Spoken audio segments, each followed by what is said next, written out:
Jusqu'à 155 militaires ukrainiens auraient été neutralisés dans la zone d'opération du groupe Vostok. C'est ce qu'affirme le ministère russe de la Défense, précisant que ces pertes incluent des équipements d'artillerie de pointe comme le César français et l'Akatsiya russe. Ces chiffres, lourds de conséquences, témoignent de l'intensité des affrontements dans cette région stratégique. Abonnez-vous et partagez cette vidéo pour suivre l'évolution de la situation en temps réel.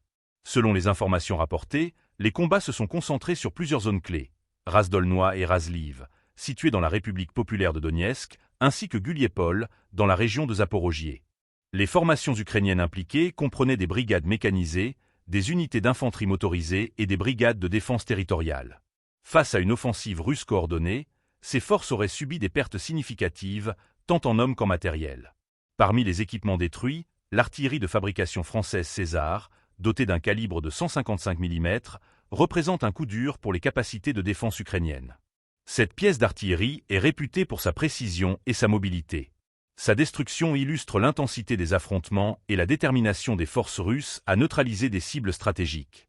De même, les systèmes d'artillerie automoteur Akatsiya et les canons des 20 de 152 mm, utilisés par les forces ukrainiennes, ont été ciblés avec succès.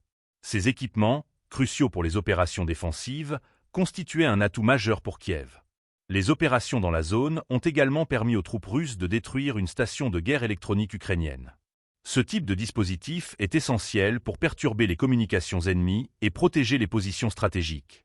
Sa perte pourrait affecter significativement les capacités de coordination des forces ukrainiennes dans la région. Ces événements s'inscrivent dans un contexte de pression accrue sur les lignes de front ukrainiennes. La région de Zaporojié, en particulier, revêt une importance stratégique pour les deux camps. Elle constitue un point d'accès vers des positions clés et des infrastructures critiques.